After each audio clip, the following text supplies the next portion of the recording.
membaca Al-Fatihah buat minum, terus buat mandi, terus buat disiram ke depan rumah. Terus yang ketiga itu dia tapi nggak selesai soalnya. apa itu yang ketiga coba? Jadi dia kan kena musibah, katanya ada yang bikin. Udah, dia Terus? disuruh menyiapin barang, baca kayak zikir, terus nulis nama orangnya, ditulis ke kertas, disuruh simpen. Tapi dia sadar itu mah syirik, jadi nggak dikerjakan. Apa lagi yang lain? Kalau yang di desa itu sebenarnya setiap desa berbeda-beda itu ada anggota yang masih menjalankan ritual ya, tapi Seperti apa? itu katanya kan masih Yang boleh tadi. suku zaman dulu. Ya sekarang contohnya harus ada solehah.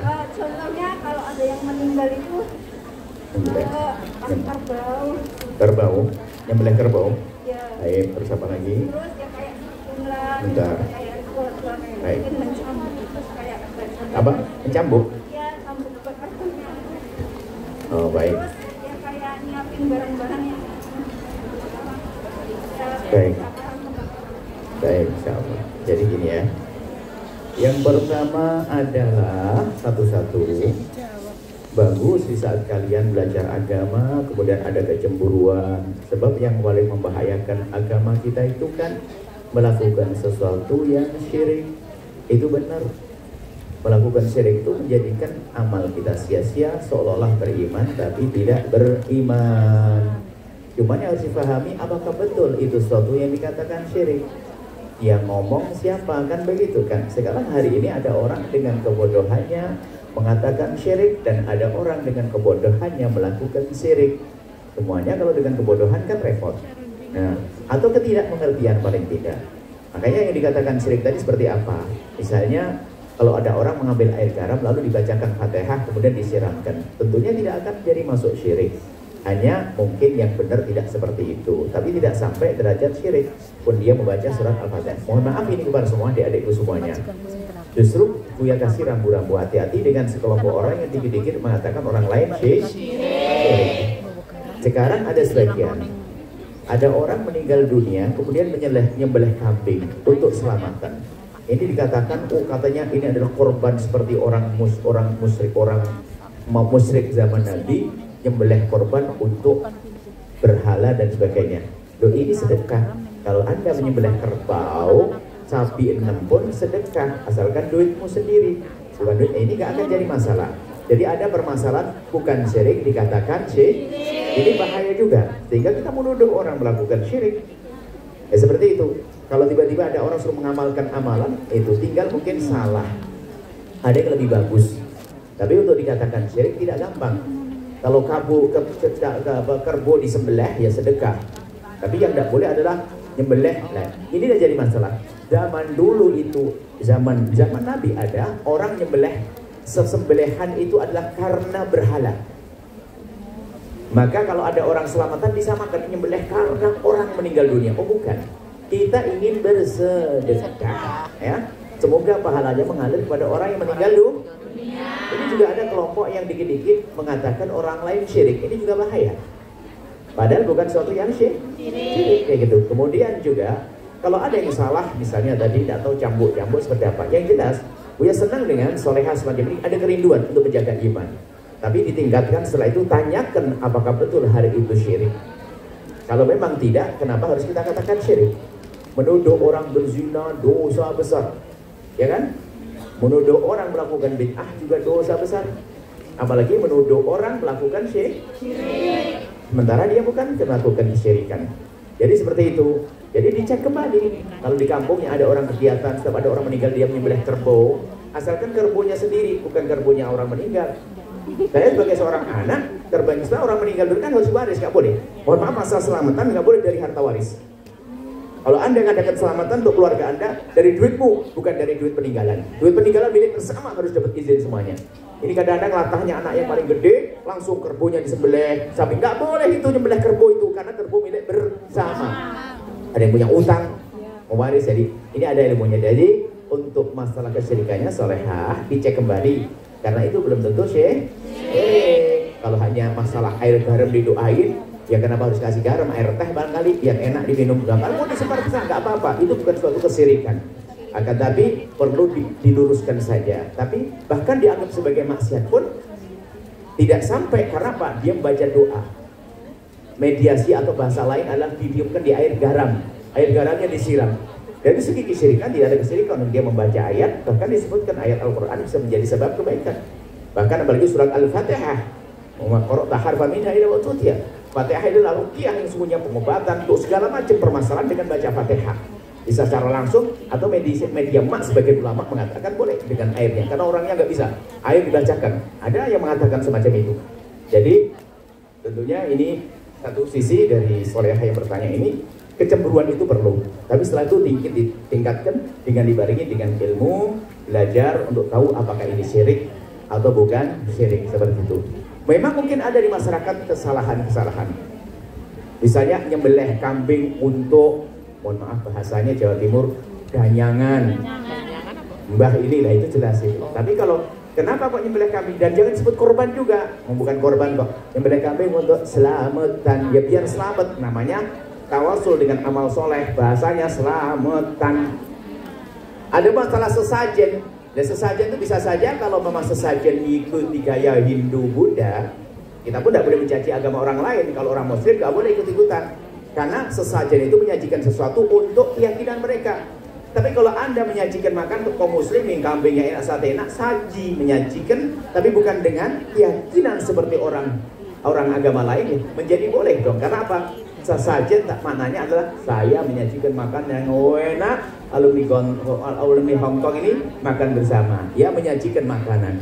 Tapi kalau sesajen dalam bentuk keyakinan, apalagi nanti dimakan oleh mbahnya meninggal dunia, ini aneh mbah sudah meninggal. Ini nggak ada itu ya. Jadi tolong satu sisi waspada tentang kemusyrikan harus, tapi ditambah lagi dengan ilmu supaya kita tidak mengatakan syirik sesuatu yang tidak syirik. Jika benar pun orang tua melakukan kesyirikan, tidak boleh dengan kekerasan, akan tapi dengan cara halus. Karena apa? Bisa jadi mereka belum sempurna belajar agamanya. Tidak seperti kalian bisa ngaji, dulu susah ngaji kan gitu ya. Sekarang bisa ngaji, makanya ayo pelan-pelan, lembut, tidak boleh dengan kata kasar, caci maki, olok-olokan, apalagi kemudian tidak ngajak ngomong dan sebagainya. Tidak diajarkan dalam Islam seperti itu. Wallahu a'lam bishawab. Baik ya, ini ada beberapa pertanyaan dari para akhwat. Bismillah. Bagaimana cara menyikapi orang tua, terutama ibu yang selalu melampiaskan amarah ke anak perempuan? Kalau anak laki-laki didengar, didukung, sedangkan anak laki-laki sering berkata kotor kepada ibu. Tapi saya dianggap dikata-katain sebagai anak yang nggak bisa membahagiakan ibu. Baik, saya membaca dari sisi lain. Kalau kalian jadi orang tua, nasihat sekali kan, jangan suka membedakan. Membeda-bedakan anak itu meracuni hati mereka. Tidak adil itu bahaya. Iya, betul. Tidak adil itu bahaya sekali. Hanya gara-gara anak mama, anak paling disayang. Sehingga yang lainnya kalau ngomong ke dia itu gak didengar. Ngomong ke ibunya, pasti lewat adik terkecilnya. Dek, yuk kita hari liburan ini kita ke sana yuk. Kamu ngomong dek, coba ngomong adiknya ke ibunya langsung disetujui langsung kan. Kalau ngomong adik pasti setujui. Coba kita ngomong boro-boro, ya mulai kuncikan dibalik. Biarpun dia berangkat, akhirnya menjadi benci pada adiknya. Bapaknya meninggal dunia, bakal terzalimi adik. Nggak boleh. Biarpun katanya badung bandel, nggak boleh kita menampakkan ketidakadilan kita kepada anak, termasuk membunuh karakter, membunuh watak. Baik.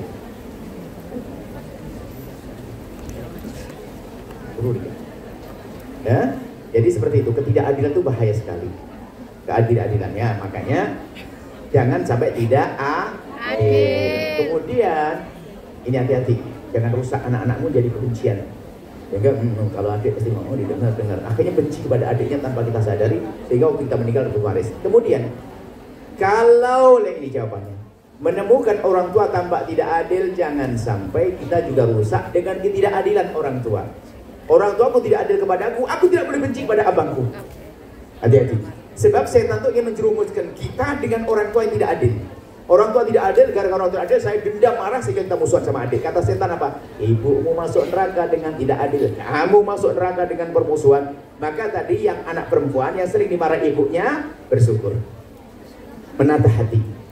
Aku tidak boleh terpengaruh dengan ibuku. Tetap aku harus baik dengan ibuku, aku harus tetap baik dengan abangku. Adapun sebabnya tinggal kita mencari. Kenapa kok ibuku baik banget sama abang? Mungkin ada sesuatu yang kita tidak tahu. Yang jelas ini, tadi kalian jangan sekali-kali menganggap orang tuamu tidak adil, biarpun tampak di matamu tidak adil. Karena kita tidak tahu. Mohon maaf, mungkin orang tua membelikan kakak rumah di sana. Bukan berarti tidak membelikan kita. Bisa jadi belum. Atau sudah dipikirkan. Cuman kadang sang anak busuk hati, mama tidak adil, mama gak adil. Tidak boleh. Jangan sekali-kali mengatakan ayah tidak adil. Maka tadi yang punya masalah, kalau anda sering dimarahi dan sebagainya, anda belajar ilmu hari ini. Kalau mau dimarahi, anda tidak boleh terpengaruh. Lihat, kalau anda dengan kesabaran anda tidak dibiarkan, tidak cuma-cuma, Allah akan ganti dengan segala kebaikan.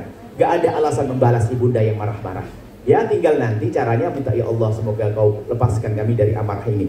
Baik, bisa jadi ibu menjadi baik, kemudian menikah dengan suami yang baik, sehingga hidup rumah tangga yang baik, indah, selesai. Allah Maha Kuasa untuk menyelesaikan. Yang jelas, jangan menjadikan sebab anda marah dengan ibunda anda dan marah sama anak laki-lakinya. Sebab kalau anda marah dengan ibunda, bekti gak punya, dengan saudara, mutus dari persaudaraan, mukotimah, berebut waris, raka semuanya. Itu saja. Dia, wallah alam bisawab. Baik Buya, pertanyaan berikutnya, Buya perkenalkan bertanya bagaimana hukumnya memakan daging yang disembelih oleh non-muslim pakai mesin, karena di sini mayoritas non-muslim. Dan yang kedua, apa boleh makan makanan bekas sembayangan? Baik. Makanan orang non-muslim, sembelihan orang non-muslim selagi dia adalah orang yang beragama Yahudi dan Nasrani yang disebut dengan ahli kitab, dan cara menyembelihnya seperti yang dilakukan oleh kaum muslimin, dan binatangnya binatang yang halal, maka kita boleh memakannya. Tapi ahli kitab dari Yahudi dan Nasrani. Selain daripada itu, kita tidak boleh memakannya tanpa harus mencaci dan merendahkannya. Orang cerdas itu nggak usah pusing. Artinya bisa saja kita mencari makanan yang lain. Kita bukan negeri ini, Masya Allah. Yang menjadi masalah kita kadang-kadang tidak sabar. Adapun sajian untuk sembahyang itu ya, misalnya dokter dikasihkan ke kita dan sebagainya, dia itu dengan keyakinan mereka. Kita tidak boleh mengikutinya. Tapi kalau bisa diberikan kepada kita, dilihat yang diberikan. Kalau buah apel, Anda boleh makan, karena bagi mereka ini adalah mungkin ya kebiasa. Tapi kalau misalnya daging-dagingnya yang bagaimanapun ya nggak boleh, karena mereka bukan ahli kitab. Tapi tidak boleh kita mencaci dan merendahkan. Cukup Anda tinggalkan makanan yang lainnya. Mungkin majikannya adalah, mungkin agamanya bukan seorang Muslim, kemudian juga orang Yahudi dan Nasrani, maka sembelihannya pun adalah ya sudah, nggak usah ikut makan. Kan bisa masakan yang lain, bisa nasi goreng, pakai telur nggak pakai sembelih. Sudah, jadi masih mudah. Jangan bikin susah.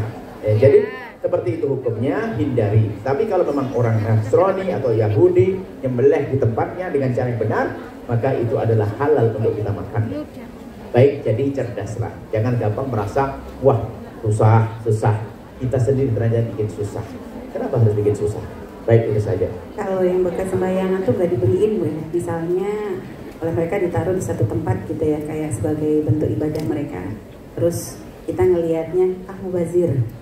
Misalnya gitu tuh ya, terus buahnya mungkin diambil, kayak gitu boleh nggak, Bu?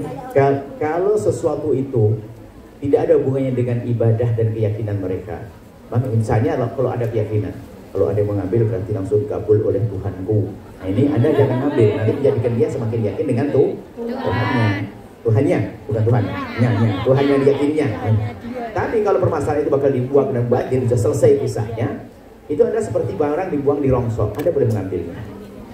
Selagi barang-barang yang halal bagi Anda, misalnya jarum untuk nusuk, untuk apa? Untuk jahit misalnya, atau apa, ya sah-sah saja demikian. Selagi waktu Anda mengambil tidak dihubungkan dengan keyakinannya. Seperti itu. Jadi biasa seperti dibuang di sampah. Nah, kita mengambil di sampah, kalau dibuang kita ambil adalah halal karena bakal dibuang. Seperti itu. Baik, insya Allah. Baik, di Indonesia juga ada, di sini juga ada. Baik ya. Pertanyaan berikutnya, saya sudah menikah 23 tahun, tapi suami saya hampir 7 tahun tidak menafkahi. Malah sebaliknya, saya selalu kirim uang, katanya buat bayar hutang. Jika saya menggugat cerai, tapi dia tidak mentalak saya, apakah perceraian saya ini sah, Bu ya? Terima kasih. Baik, wahai istri yang lagi kerja di Hong Kong gitu. Kalau suami, pada dasarnya suami itu memberi nafkah, tapi namanya keadaan hidup kita tidak mengerti. Bisa jadi suami itu sangat baik, maka tidak boleh serta-merta kita memutuskan ia cerai dan sebagainya. Ustadz berikan petunjuk yang salah juga nggak benar. Kita ingin tahu, kalau ternyata suamimu ternyata orang yang dirundung duka, mohon maaf, yang semula bisa berikan nafkah, tak taunya 7 tahun, kan 23 diambil 7 kan berapa? Sisanya berapa belas? Nah, 13 ya? 16. Berarti 16 sudah beri nafkah dong paling tidak. Masa mungkin, mohon maaf, ibunya punya utang, mau nyekolahkan adiknya, sakit dan sebagainya, sehingga sang suami tersebut akhirnya terlilit juga. Karena ini maka dia harus bayar utang. Berarti dia bukan orang jahat, kecuali dia judi, dia mabuk, dia begini. Inilah ceritanya. Tapi kalau laki-laki baik, bisa saja dia terjebak dalam permasalahan, mungkin ingin bantu ibunya yang bermasalah, akhirnya apa? Lalu Anda sebagai seorang istri, ini istri istimewa, membantu suaminya untuk mengentaskan diri daripada permasalahan. Tapi yang jelas dong, misalnya harus ada suami harus, mohon maaf, kalau suami bohong lain cerita. Saya tidak bicara tentang suami bohong. Masalah kebohongan lain cerita. Kalau suami bohong ini, oke, lain, minta cerai itu artinya beda. Ya boleh tentunya. Tapi bisa jadi jangan sampai diburu-buru minta cerai. Jangan-jangan dia adalah laki-laki yang menghantarkan Anda ke surga. Misalnya dia orang butuh, punya hajat. Hebat banget ini istri membantu suaminya yang terlilit utang. Sah. Namanya manusia kan begitu, masa hanya senangnya saja. 16 tahun senang, giliran suaminya susah, lalu dia tidak mau. Ini bagaimana? Lalu saya minta cerai, ntar dulu, mohon maaf. Jadi selesaikan, tanyakan dulu permasalahan apa. Kalau ternyata suaminya itu memang punya masalah, mustahil dia minta cerai. Kalau orang punya hati dan punya cinta, mungkin ternyok, iya bang, akan tetap saya selesaikan, akan ngomong begitu. Tapi menjadi masalah adalah sering komunikasi dengan yang salah, dengan orang yang salah, bergabung dengan salah. Di saat suami terpuruk malah dibuang. Mana pengabdian, mana cinta, mana keindahan. Indahnya cinta itu bukan di saat menerima, tapi di saat memberi pun dia bangga. Alhamdulillah abang, aku bisa nyicil tahun ini. Beneran suaminya. Maka pertanyaan yang kedua, bolehkah saya ngadukan cerai? Bener kalau memang suaminya badung, dikasih uang hilang buat judi, terbukti judi, pinjaman online segala macam, wah fasik, mabuk segala macam. Ya sudah, ngomongnya hari ini telat. Kenapa tidak dari dulu minta cerai? Kalau suami nggak bener. Kalau suami nggak bener, loh kenapa? Karena tidak bener akan merusak. Kalaupun punya anak, tidak akan dididik anaknya menjadi baik. Suami fasik, seorang istri boleh minta cerai. Tapi kalau suami dalam keadaan terlilit begitu, boleh minta cerai. Tapi adalah keindahan tidak seperti itu. Ada satu contoh ini. Pada zaman Nabi ada seorang wanita. Itu punya suami, melarat, gak punya apa-apa, kikir. Apa melarat sehingga perempuan itu ngadu ke Rasul. Ya Rasulullah, saya punya suami gak punya apa-apa. Lalu Nabi bertanya, lalu bagaimana selama ini yang nafkahi kamu? Saya sendiri ya Rasulullah. Cuman saya tidak harus ke Hong Kong. Maksudnya saya tidak, maksudnya di rumah cukup. Dengan apa? Dengan sisa peninggalan korma. Ya Rasulullah, kami yang mencukupi dengan peninggalan orang tua saya. Cuman maksud kami ya Rasulullah, masa yang nombokin kok saya terus? Saya kan punya anak juga. Baginda Nabi menjawab dengan jawaban fikih dan akhlak. Jawaban fikih yang pertama Nabi menjawab, kalau memang suamimu tidak bisa beri nafkah, maka kamu tidak salah kalau minta cerai. Sebab namanya nafkah kan setiap hari, gak ada oleh orang ngomongin yang makanya minggu depan ya.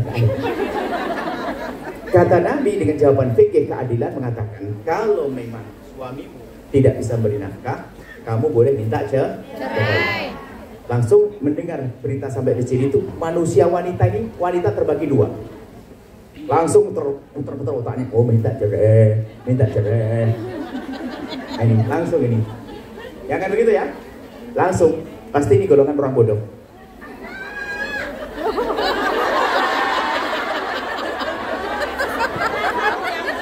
Jadi betul, kenapa? Masa itu begitu? Rupanya wanita yang pada zaman Nabi bukan orang bodoh seperti tadi itu. Tadi yang mana tadi? Bukan seperti yang tadi itu, yang bodoh tadi, bukan. Tidak ada, bukan, kamu cerdas. Bukan seperti wanita bodoh tadi. Tapi yang tanya Nabi ternyata dia cerdas. Dia diberi jawaban semacam itu, disuruh minta cerai saja. Dia bertanya, ada pilihan lagi ya Rasulullah? Ada, pilihannya adalah engkau mencukupi seperti yang sudah kamu lakukan dan engkau mendapatkan pahala berlipat-lipat. Langsung wanita tersenyum, ya Rasulullah, saya tidak akan minta cerai dan saya akan cukupi dan saya mendapatkan pahala berlipat-lipat. Memang suaminya bukan nakal Bandung, tapi memang hajatnya seperti itu. Nah, kan selesai urusan, kan urusan keindahan cinta. Gak penting rezeki dari siapa, yang penting rumah tangga tercukupi.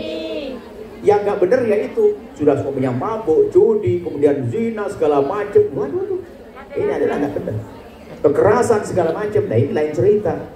Ini tolong, nah, makanya hati-hati dengan suami yang baik, apalagi terjepit semacam itu. Kalau memang dirimu punya hati, gak akan mungkin berani minta cerai. Bahkan mungkin dengan kebanggaan abang sabar ya bang, semoga biarpun kontrak saya terakhir ini sebenarnya terselesaikan utangnya. Akan seperti itu. Bukan malah minta cerai dan sebagainya. Seperti itu ya. Hati-hati suamimu. Tapi lihat kalau saya ketemu laki-laki ongkang-ongkang, menjijikkan. Ongkang siapa betul-betul itu? Banyak masalah orang sini. Ongkang-ongkang nggak mau kerja. Yang penting harus kerja biarpun tidak dapat duit. Kerja dulu dong. Usaha. Saya minta tolong ini. Saya kalah sama kerbau. Anda tahu kerbau dah? Saya lihat kerbau itu pasangan kerbau laki perempuan waktu ke sawah itu nggak ada kerbau laki-laki ngomong, dek kerbau makanan buat aku, nggak ada, cari makan sendiri. Kerbau aja sendiri, laki-laki numpang di istri model apa itu? Kalau suamimu kayak kerbau kan? Suami baik, maksudnya kalau suami berusaha, kalau belum punya hasil maka tidak ada masalah cerita. Dan istri yang hebat, sampai dalam kisah itu wanita-wanita cerdas solehah akhir zaman tuh pada berkata begini, ya Allah, jadikan suamiku miskin biar saya saja yang kaya. Kenapa? Biar dia banyak pahala. Karena cerdas dia. Biar suaminya ibadah aja, nganterin dia mana, yang punya duit dia. Yang penting anak tercukupi, kan beres ya. Tapi yang bodoh di pertengahan sudah minta cerai tadi itu. Suami nggak punya minta cerai. Nah, bukan begitu ya. Insya Allah indah semuanya. Wallah alam bisawab. Iya, bismillah. Pertanyaan berikutnya, saya berusaha mempertahankan rumah tangga di sekitar teman-teman yang banyak berpisah. Banyak yang mengatakan saya bodoh, tapi biarkan karena Allah lebih paham tujuan saya menghormat kepada suami. Akhirnya saya dan suami juga sering berselisih karena omongan orang sekitar. Dan nanti kalau saya pulang, apakah perlu melakukan akad lagi karena selama LDR sering cekcok ya? Tidak. Percekcokan tidak menjadikan cerai asalkan suami tidak mengucapkan kalimat cerai. Akan tapi itu tadi mohon maaf, Buya sampaikan, banyak orang menjadi janda itu justru karena di saat wanita tersebut sudah mulai menemukan keberhasilan. Ini banyak sampai hari ini di kocek kami itu nama-nama janda yang minta suami. Banyak, rata-rata mereka sudah mulai sukses. Hati-hati. Yang sukses hati-hati. Amin. Semakin patuh pada suami, semakin tunduk pada suami. Makanya itu tadi, gara-gara suami gini langsung minta cerai, mohon maaf. Apakah perceraian menjadikan dia selamat? Belum tentu, mohon maaf. Na'udzubillah, perzinahan terbuka di hadapan matanya, digoda laki-laki dan sebagainya, Masya Allah. Sementara kalau punya suami, punya halal, terjaga, hormat, biarpun suami mohon maaf tidak memberi nafkah, yang penting dia tidak mengganggu, itu masih lumayan, dia punya kehangatan. Kan hanya orang bodoh, mana coba ada dua perempuan, yang satu, dua perempuan contohnya, yang satu punya suami baik, cuman dia bisa beri nafkah, tapi berikan kehangatan, punya kalimat yang baik. Ini perbandingannya, dia tidak beri nafkah, dan istri yang diberi nafkah diberi rezeki oleh Allah yang cukup, sehingga suaminya bisa dipenuhi dan sebagainya. Suaminya hanya dari sopirnya dia, tapi kehangatan memberikan kemesraan. Yang satu, seorang istri gak punya suami, punya duit bengong setiap hari. Ayo, beruntung mana? Beruntung yang pertama, suami kehangatan dong. Bahkan dia setiap memberikan kepada suaminya dengan penuh kebanggaan. Abang ini hadiah. Sederhana. Seperti itu ya. Semoga Allah menjaga semuanya. Memuliakan semuanya, dunia dan akhirat. Milih suamimu kaya atau kamu kaya? Kamu banyak duit, suamimu soleh, suruh ngaji, tak suami yang doain. Ini harus pendidikan, adab ini penting. Karena ini kenyataan. Setiap perempuan sudah mulai kesuksesan, mulai ada kertaan di rumah tangga. Sudah mulai ngangkat suara, mentang-mentang dan sebagainya. Ini sebab. Sehingga di dalam catatan syarat wanita kerja, wanita karir yang kelima adalah semakin tawadhu. Kalau semakin tawadhu akan semakin indah rumah tangga. Subhanallah, indah ya. Bayangin, abang nggak usah kemana-mana bang. Jadi mau kemana pun, ini ada kejadian satu perempuan, seorang profesional, dia adalah dengan rezeki yang cukup, akhirnya menikah dengan seorang yang ternyata jadi pengawal pribadinya kemana-mana, ke rumah sakit diantarkan suami, makanan siang, makanan diantarkan suami. Indah sekali. Hidup indah itu gampang, yang susah adalah otak kita. Baik, itu saja. Baik Bu ya, selanjutnya Bu ya, pertanyaan, orang anak diperintahkan berbakti kepada orang tua, apakah kita dosa ketika nggak menuruti orang tua untuk melanjutkan kontrak? Karena di sini kita banyak di sini pegang babi, sholatnya berantakan, bagaimana Bu? La ta'ata li makhluqin fi maksiatil khaliqi. Tidak boleh kita patuh kepada manusia ternyata kita masuk dalam maksiat. Jika ternyata di tempat, jadi mungkin kita harus kembali pada orang tuanya. Cuman orang tuanya nggak usah ngobrol dengan kami, tapi paling tidak Anda akan menjadi orang tua. Jangan dipaksakan anak Anda untuk bekerja di tempat yang dia adalah tidak dekat kepada Allah. Hari ini banyak orang tua yang punya anak selesai kuliah itu nggak peduli, yang penting kamu dapat pekerjaan. Nggak ngerti di situ dia kenal zina, kenal mabuk, kenal judi, karena salah pergaulan. Makanya pastikan pekerjaan pun adalah halal di tempat yang terhormat yang menjaga imannya dan akhlaknya. Nah tadi ada disuruh melanjutkan kontrak sama orang tua gitu. Orang tua melanjutkan kontrak mungkin karena kebutuhan. Kemudian keadaan di sini mungkin menurut dia adalah, kalau masalah urusan babi dan sebagainya itu mudah dihindari. Anda mengerti ilmu wudhunya, ilmu bersucinya. Tinggal kalau bersentuhan dengan babi adalah Anda cuci dengan cara itu. Akan tapi tetap yang paling utama adalah Anda bisa segera menyelesaikan kontrak, hidup indah di rumah, kan gitu ya. Cuman sekarang dalam irama jihad, bagaimana caranya? Ya kalau harus bersentuhan dengan babi, bersentuhan, setelah itu Anda cuci dengan cara yang benar. Dengan cara bersuci yang benar, ambil debu, nanti adalah dicuci 7 kali, salah satunya dicampur dengan debu airnya, sudah selesai.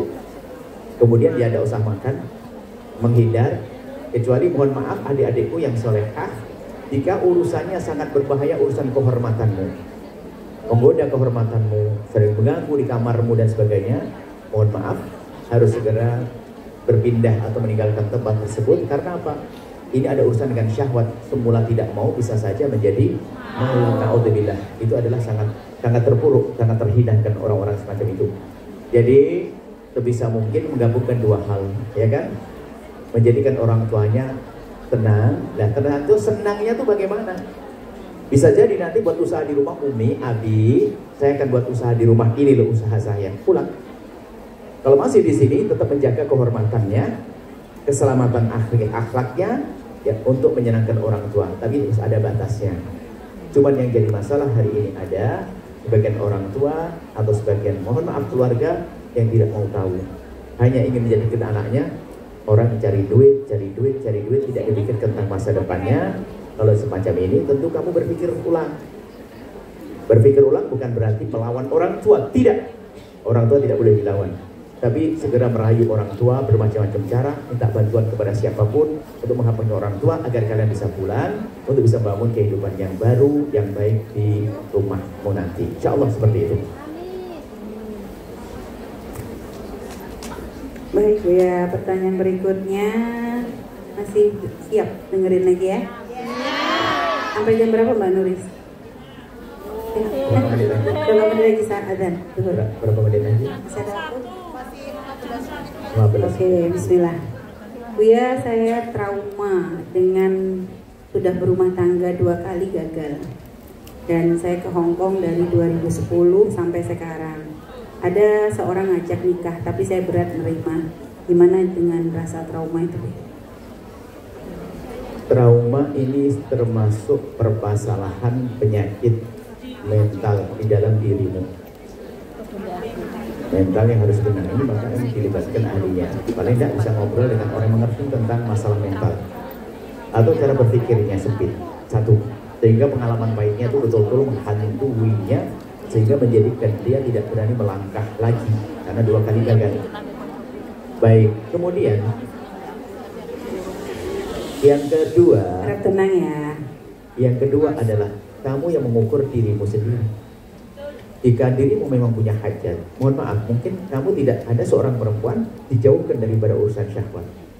Tidak pernah nonton yang enggak, dia lempeng hidupnya, ya udah usah pikirin pernikahan, enggak ada masalah. Bisa saja memang sudah tidak ingin. Akan tapi kalau memang dalam dirimu ada syahwat, bangkit sebagai wanita normal, ada syahwat, maka trauma harus segera dipangkas. Menikah, dan tidak semua laki-laki kayak dia. Tapi ini harus melakukan 2 hal, koreksi diri. Karena 2 kali gagal, jangan-jangan yang jadi masalah adalah Anda loh ya. Karena 1 lawan 2. Karena sudah 2 kali Anda gagal, bisa jadi Anda. Jadi maksud kami adalah koreksi diri dulu. Barangkali belum pernah dengar ceramah tadi, Anda paling suka marah-marah mungkin kemarin. Karena sudah lama di Hongkong, banyak duit mungkin. Nah, mungkin sebabnya itu, kita tidak tahu apa sebabnya kok sampai terjadi perceraian lagi. Apakah Anda memang salah menjalani hidup sehingga menjadikan kesel suami Anda lalu terjadi berantem? Mungkin kalau Anda sudah punya ilmu hari ini kayaknya jadi beda. Jangan takut setelah menikah. Anda dimarahi pun Anda senyum, besok gak berani marah lagi dia. Karena dengan senyum Anda, dengan kelembutan Anda. Jadi ini yang pertama. Yang kedua selanjutnya adalah Anda melihat kebutuhan diri Anda. Kalau Anda memang butuh kebutuhan urusan pribadi tadi, maka Anda harus menikah. Sebab kebutuhan pribadi tidak bisa diwakilkan kepada siapapun. Bukan itu halal. Kemudian terjadinya perceraian, bahan evaluasi. Anda duduk dengan orang, kalau seandainya ini yang bertanya duduk dengan kami, akan kami tanya, sebab ini kami ketahuan siapa yang nggak benar. Bisa jadi jawabannya adalah engkau yang tidak benar, ya tinggal berbenah. Kalau ternyata yang nggak benar adalah pasangannya, oh jangan khawatir, manusia banyak yang baik, segera nikah, bakal ketemu orang baik. Tapi yang jadi masalah, ini yang repot, yang nggak benar dirimu. Biarpun datangkan laki-laki baik juga rusak karena perilakunya, karena akhlaknya, mulutnya celaka-celekin, seenaknya, nggak menghargai mertua, segala macam. Bisa jadi seperti itu. Tapi kalau permasalahannya di pasangan Anda, jangan khawatir, Anda salehah akan ketemu laki-laki baik. Tapi kalau permasalahan dalam diri Anda yang bertanya tadi, Anda punya masalah, Anda bisa duduk. Ada orang, enggak duduk dengan kami, saya akan banyak bertanya pertanyaan. Dan pertanyaan nanti akan kami jawab apa yang hendaknya dilakukan. Akan ketahuan. Kalau mau yang jelek Anda, tinggal berbenah. Kalau mau Anda yang nggak benar, biarpun didatangkan laki-laki kayak apa, bukan saja 2 sampai 15-20 kali sampai cerai nanti. Karena mau diri Anda yang nggak benar. Kalau nggak berbenah gimana? Yang jelas trauma tidak boleh. Trauma itu mental dan sudah diselesaikan urusan trauma. Ada nanti rasa takut pada Allah, menghilangkan trauma. Kerinduan kepada kemesraan yang halal, menghilangkan trauma. Mudah nanti insya Allah seperti itu. Koreksi dirimu sendiri, baru melangkah lagi. Baik Bu ya. Ada yang minum? Lanjut. Bu ya mau tanya, ketika kita mau lebih dekat sama Allah, kenapa masalah malah datang bertubi-tubi? Bahkan masalah rumah tangga sudah mulai di ujung tanduk. Bukti-bukti ketidakbaikan suami mulai kelihatan satu persatu. Pernah judi online dan sudah hampir setahun 2 anak nggak ditemui, tidak dikasih nafkah, tapi diam-diam menemui wanita lain. Apakah saya salah ketika menyerah ya?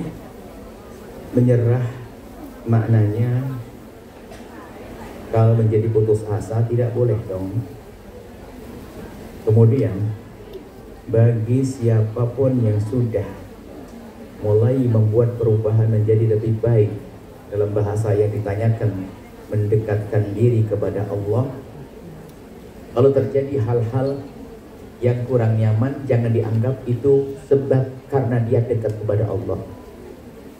Ada gambaran sederhana, suatu ketika ada orang sudah banyak sedekah ke sebuah tempat, sedekah bangun masjid, sedekah ke pondok dan sebagainya.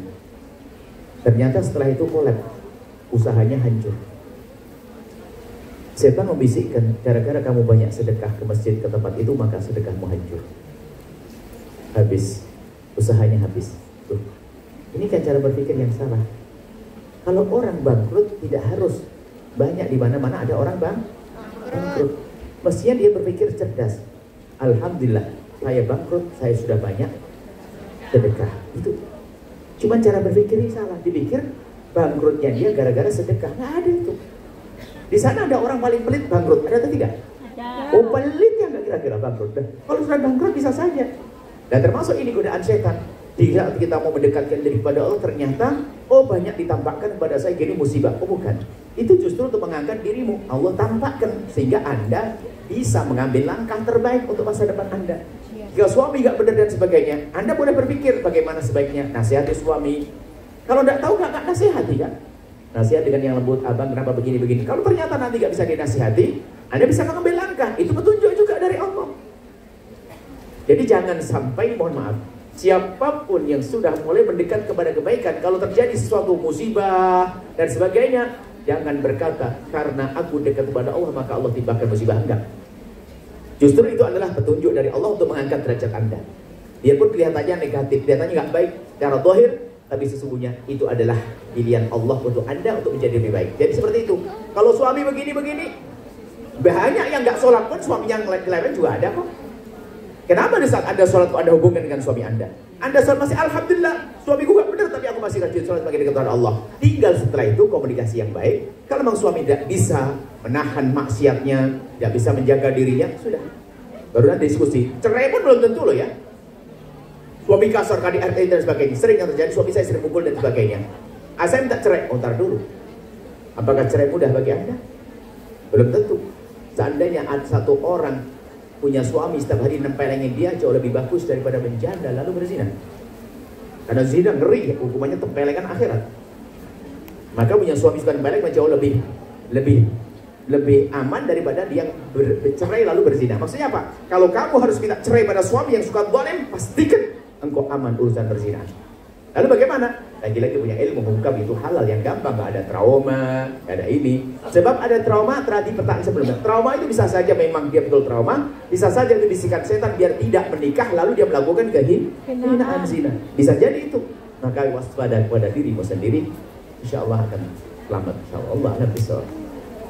Baik Buya, selanjutnya Buya saya ingin menanyakan apakah saya salah dan berdosa bila mana diputus tali persaudaraan oleh saudara dari almarhum suami saya, dikarenakan saya mempertahankan dan memperjuangkan hak putra saya yang waktu itu masih berusia 2 tahun ditinggal berpulang bapaknya.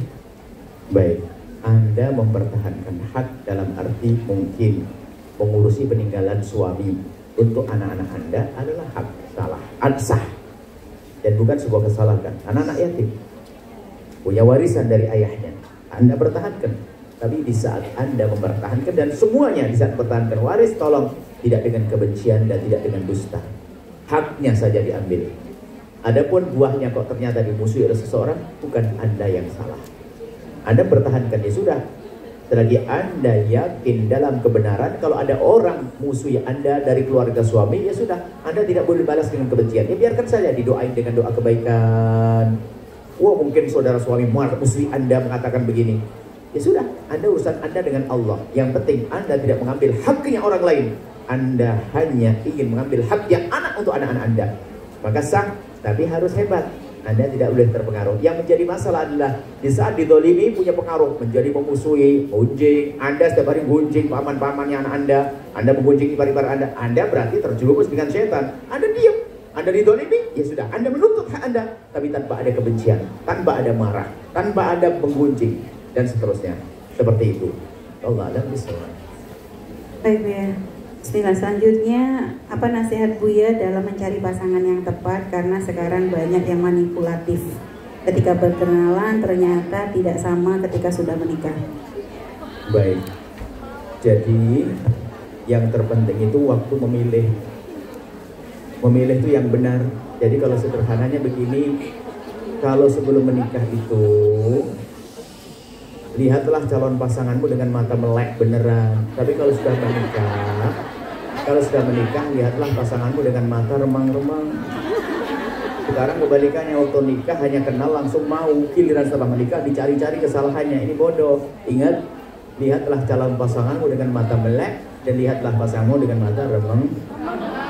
Maksudnya ya sudah memaafkan. Nah, maksudnya ini apa? Milih yang benar. Tentunya siapa yang rekomendasi? Harus ada rekomendasi. Kalau hanya dia langsung satu-satu Anda dengan dia, nggak ada. Yang cerita saya kalau tidur reces terus, nggak pernah ngomong, nggak ada. Pernah ngomongin kejelekannya nggak ada. Selalu tampak baik, begini harapan lagi ngerayu. Makanya kalau pengen tahu laki-laki itu tidak dengan dirimu sendiri, makanya pacaran itu adalah orang siap dibohongi. Pacaran siap dibohongi. Yang paling benar adalah Anda tanya. Tapi dalam Islam diajarkan, kalau engkau ingin mengetahui tentang seorang laki-laki, kirim adikmu atau pamanmu, keponakanmu tuh duduk dengan laki-laki itu seminggu sudah tahu tidurnya bagaimana, ngomong suka gonjeng atau tidak, makannya bagaimana, sholatnya bagaimana, ketahuan.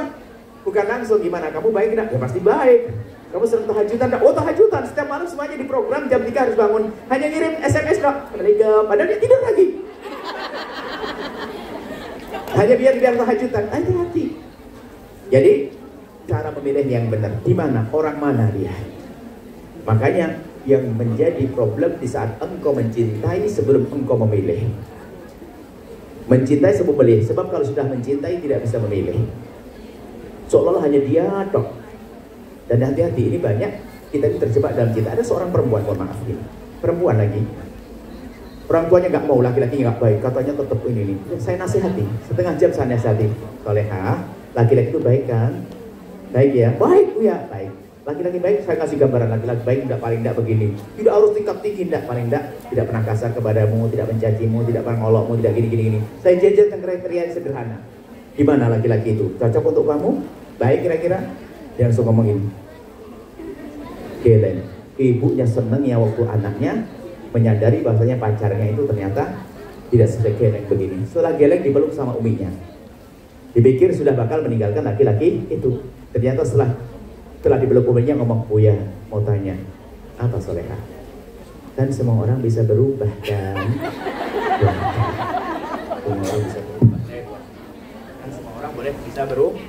Ini gara-gara gula Jawa rasa. Makanya kalau Anda jatuh cinta dulu, Anda siap dibodohi. Belum tahu, makanya kalau orang salah makan itu hanya sakit perut, salah mencintai sakit seumur hidup. Barang aja, tukangnya cimaki, marah-marah, segala macam, nggak jelas. Nasib buruk orang itu. Baik, jadi cara yang benar. Nanti Anda ikuti silsilah kajian Buya adalah menuju cara memilih pasangan, bagaimana caranya dan seterusnya. Kemudian juga tidak usah nunggu. Ini lagi ilmu menikah ya. Jadilah Anda Sayyidah Khadijah. Khadijah itu wanita tercerdas di dunia dan di akhirat. Jadi kalau di kampung Anda, mohon maaf, ada laki-laki soleh, tidak harus Anda seneng dulu. Di kampung, Abah, ada orang baik di kampung, enggak? Oh itu ada lulusan pondok atau ngaji sana, orangnya baik gini. Tapi nggak punya duit, nggak apa-apa. Abah, gimana tuh bos? Anda yang mencari. Sayyidah Khadijah ngelihat ada pemuda ganteng, soleh, pinter, jujur, namanya Muhammad bin Abdullah. Pengen tahu ini, ajak bisnis. Bisnis itu tidak langsung, nggak ada ngurus Maisarah. Mendampingi bisnis Nabi, membawa bisnisnya Siti Khadijah. Di sepanjang perjalanan tampak kejujuran, kelembutan, akhirnya semakin mantap. Muhammad bin Abdullah adalah orang baik. Maju keluarganya Siti Khadijah.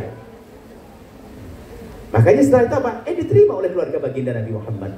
Setelah itu wanita Arab mengatakan, oh seandainya aku jadi Khadijah, sudah telat. Nah, sudah telat. Makanya kalau ada laki-laki baik, tidak apa-apa. Kalau seandainya nggak diterima, bodoh tuh. Sekarang jadi masalah perempuan itu ikut mazhab ini nggak berani. Lalu kok perempuan mulai? Ya. Tapi giliran pacaran mau dia mesem sendiri, bahasa bibir kalau udah dia disalamin sekali oleh 3 kali kok udah dipanggil lagi, kasihan banget orang. Macam-macam perempuan. Nah ini akan tapi caranya terhormat bukan mas kamu mau enggak dengan aku, bukan gitu. Dengan cara indah bertanya. Termasuk kalau seandainya punya anak perempuan. Saya punya anak perempuan atau bagaimana? Tidak apa-apa punya anak perempuan, jadilah seperti Sayyidina Umar bin Khattab. Punya anak namanya Hafsah. Lihat laki-laki baik namanya Utsman bin Affan. Ya Utsman, ya Abu Bakar, hei Abu Bakar. Aku punya anak perempuan, barangkali kamu punya hajat. Duh, ditawarkan dengan cara terhormat. Sayyidina Abu Bakar nggak mau. Hei Utsman, aku punya anak perempuan, nggak mau. Duh, saya sebagai orang bapak, saya mencari. Karena bisa jadi kalau seperti saya misalnya, mungkin orang nggak tertarik dengan anak saya. Kan bisa jadi begitu kan? Atau mungkin Silo takut dengan saya, bisa jadi begitu. Akhirnya apa? Anak baik nggak berani ke sini, dua-duanya model. Makanya kalau anak baik sudahlah. Anda kalau menemukan laki-laki baik sudahlah. Ada? Telepon ke sini, saya ingin ngelamar ke nanti. Saya bilang assalamualaikum, saya ketemu di Hongkong ini. Maksudnya apa? Segera. Maksudnya mau mencari pasangan, tidak apa-apa, tidak harus dengan cinta dulu. Bahkan kaidah atau prinsip atau inspirasi kita dihadirkan. Bangun rumah, bangun cinta di atas pernikahan. Jangan bangun pernikahan di atas cinta. Milih pasangan yang benar baru membangun cinta. Terkadang mencintai nggak jadi, akhirnya mencintai seseorang, nikah dengan orang lain, tersiksa dalam hidupnya. Orang bodoh ya. Cukup insya Allah. Yang penting adalah indah setelah ini. Jangan marah. Kalau baca mengingat cermin, latihan senyum sama suami. Kalau enggak di Hongkong itu kan teknologi canggih, ada enggak baut senyum? Mukanya cemberut. Aduh. Hai, senyum. Oke, insya Allah. Baik, Masya Allah. Insya Allah semoga tadi nasihat dari Buya dari awal akhir insya Allah jadi motivasi untuk yang belum menikah, insya Allah segera berupaya mendekati pasangan. Tadi kata Buya nggak usah nunggu. Ya, nggak usah nunggu pulang dulu, yang penting pasti hari ini. Udah pesan-pesan sama ayahnya, lihat-lihat yang ya di kampung orang-orang soleh, Masya Allah di dekat-dekat sekitar rumah gitu ya. Baik. Dan juga untuk yang sudah menikah, Bismillah. Pokoknya punya prinsip rumah tangga harus bahagia. Karena kebahagiaan dalam rumah tangga tuh bonusnya banyak. Dan antaranya bonus insya Allah jadi sebab anak-anak menjadi mudah dididik menjadi anak yang soleh-solehah. Dan bonus paling gede kalau kita bisa bangun keindahan dalam rumah tangga karena Allah, insya Allah itu mukadimah bahagia kelak di akhirat. Kalau semoga semua yang punya masalahnya terselesaikan dengan cara yang terbaik, dan yang sudah bahagia semoga terus istiqomah bahagia dunia. Dan selanjutnya Buya ditutup dengan doa keberkahan. Baik, Masya Allah, semoga doa. Baik, ini dibaca. Bisa baca. Oh, ada uang, kita suruh baca bahasa sini. Allah. Semoga Allah beri kesehatan. Kesehatan lahir batin. Kalau belum bersyahadat, syahadat nanti. Ya, diberi kesehatan, kemudian bersyahadat, diberi segala kebaikan. Termasuk ini, yang nyambungkan ini termasuk orang baik. Dia diberi segala kebaikan dunia akhirat. Kemudian dia tadi minta maaf kalau ada yang saya ngomongin nggak enak, itu saya hanya guyonan. Ya, kalau tidak ada saya merendahkan, semuanya bahagia ya. Nah, terus tolong salam terbaik punya Ibu Bunda Nuris tadi yang saya tuliskan, itu memang ya itu beneran loh itu. Maaf, cedik lama jalur kamu maksud kami adalah omongan-omongan kami nanti kalau ada yang saya sedikit merendahkan itu hanya semata-mata gurau, tapi harapan kami Anda bahagia, Anda mulia, Anda bahagia di dunia dan di akhirat insyaallah ya. Tolong insyaallah ini saja, minta maaf sebanyak-banyaknya. Alhamdulillahirrahmanirrahim. Allahumma sholli ala habibina sayyidina Muhammad wa ala sayyidina Muhammad. Allahumma ya Allah ya Rahman ya Rahim. Pandang kami dengan kasih sayang dan cinta dari-Mu ya Allah. Engkau maha kuasa, Engkau maha kasih ya Allah. Siapapun dari adik-adik kami, anak-anak kami, saudari kami ini ya Allah, yang mereka dalam ketidakbaikan berikan segala kebaikan. Yang sudah menikah ya Allah, wujudkan keindahan dalam rumah tangga mereka, tambahkan kecintaan mereka kepada pasangan mereka, dan jadikan pasangan mereka semakin cinta kepada mereka. Jadikan hidup mereka indah ya Allah. Ya Allah, jauhkan mereka semua dari keharaman ya Allah. Jaga mata mereka ya Allah. Jaga mata mereka ya Allah. Mereka saat ini berjuang ya Allah. Mereka berbekal ya Allah. Jadikan ini bekal yang sesungguhnya ya Allah, sehingga kelak dengan bekal ini mereka akan kembali ke kampung halaman, hidup baik dengan keluarganya dengan bekal tersebut, untuk bekal hidup di dunia hingga bekal di akhirat ya Allah. Kami mohon ya Allah yang belum menikah dan semuanya, jaga kehormatan kami, kehormatan mereka semuanya. Jaga mata kami dari melihat yang haram, jaga syahwat kami dan melampiaskan syahwat di tempat yang haram ya Allah. Jaga kehormatan kami, kehormatan mereka semua ya Allah. Jauhkan ya Allah kami dari kehinaan ya Allah, syahwat ya Allah. Buka pintu halal untuk kami dan mereka semuanya. Cukupkan dengan yang halal. Yang belum menikah ya Allah, mudahkan mereka untuk mendapatkan pasangan orang mulia yang menjadi sebab mereka mulia di dunia dan di akhirat ya Allah. Kami mohon ya Allah, jauhkan kami dari sebab kehinaan, jauhkan kami dari ya Allah, dari judi ya Allah. Apakah judi langsung atau online ya Allah. Jauhkan kami dari riba ya Allah. Jauhkan kami dari minuman keras, jauhkan kami dari zina yang busuk dan kehinakan itu ya Allah. Jika ada di antara mereka punya masa lalu kelam, pernah terpeleset dalam zina, kami mohon ya Allah, ampuni mereka ya Allah, dan tutup aib mereka di dunia sehingga di dunia tidak terhinakan, dan tutup aibnya di akhirat sehingga di akhirat tidak kau hukum, dan buka pintu halal untuk mereka ya Allah, sehingga setelah ini mereka akan bukan keindahan di dunia hingga di akhirat. bahagia dengan yang halal, puas dengan yang halal ya Allah. Ya Allah, kami mohon anak-anak kami ya Allah, mereka yang punya anak di rumah mereka, jaga anak-anak itu, jadikan mereka anak-anak ahli surga ya Allah. Jangan sampai kejauhan saat mereka jauh dari ibunda mereka, lalu mereka jauh dari kebenaran ya Allah. Engkau maha kuasa ya Allah. Jaga mereka, jadikan mereka anak-anak yang dibanggakan oleh orang tua mereka yang berjuang saat ini ya Allah. Dan ada di antara mereka yang berjuang untuk orang tua mereka ya Allah. Ada di antara mereka yang datang ke tempat ini mencari rezeki untuk urusan orang tuanya. Kami mohon ya Allah, itu adalah bekti ya Allah yang kau janjikan akan kau beri segala kebaikan. Mereka ya Allah yang meninggalkan kampung halamannya ke tempat ini untuk orang tua mereka, maka jadikan mereka orang-orang mulia. Mulia dengan anak-anak, mulia di dunia, mulia di akhirat ya Allah. Dan kami mohon ya Allah yang saat ini punya permasalahan dengan pasangannya, kami mohon selesaikan permasalahannya dengan seindah-indahnya. Engkau maha kuasa ya Allah. Dan kami mohon jadikan kami hamba yang saling mencintai karenamu ya Allah. Jauhkan kami dari fitnah, kebencian, kedengkian, dendam di antara kami. Maka kami mohon jika ada orang menyakiti kami, zalim pada kami, aniaya kepada kami, menfitnah kami, menggunjing kami mohon ampuni mereka, jangan hukum mereka ya Allah. Mereka umat kekasihmu Nabi Muhammad. Dan kami mohon ya Allah, ya Allah, ya Allah, ya Allah, laksanakan yang sempit rizki, lapangkan rizki yang halal penuh berkah. Yang sakit sembuhkan, yang punya hutang mudahkan kami dalam bayar hutang-hutang kami ya Allah. Dan kami mohon ya Allah, ampuni dosa kami yang sangat banyak, yang kami tidak bisa menghitung satu demi satu, akan tapi Engkau maha tahu dosa kami. Ampuni kami semua ya Allah. Ya Allah, ya Allah. Dan kami mohon ya Allah panjangkan umur kami dalam ketaatan serta sehat walafiat. Berikan kepada kami semua husnul khatimah, matikan badan iman. Dan kami mohon ya Allah, jadikanlah ucapan kami di akhir hayat kami kelak. Dan Kau hendak mencabut nyawa kami ingin saat itu ya Allah, hati dan lidah kami mampu mengucapkan kalimat agung dan mulia, la ilaha illallah sayyidina Muhammadur Rasulullah, la ilaha illallah sayyidina Muhammadur Rasulullah, la ilaha illallah sayyidina Muhammadur Rasulullah sallallahu alaihi wasallam. Rabbana atina fid dunya hasanah wa fil akhirati hasanah wa qina adzabannar. Wa sallallahu ala sayyidina Muhammadin wa ala alihi washabbihi wasallam. Alhamdulillahirabbil alamin. Al-Fatihah.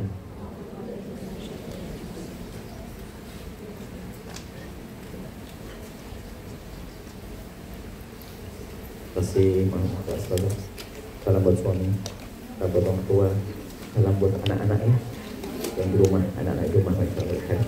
Assalamualaikum warahmatullahi wabarakatuh. Waalaikumsalam warahmatullahi wabarakatuh. Dan mohon maaf untuk panitia, ya.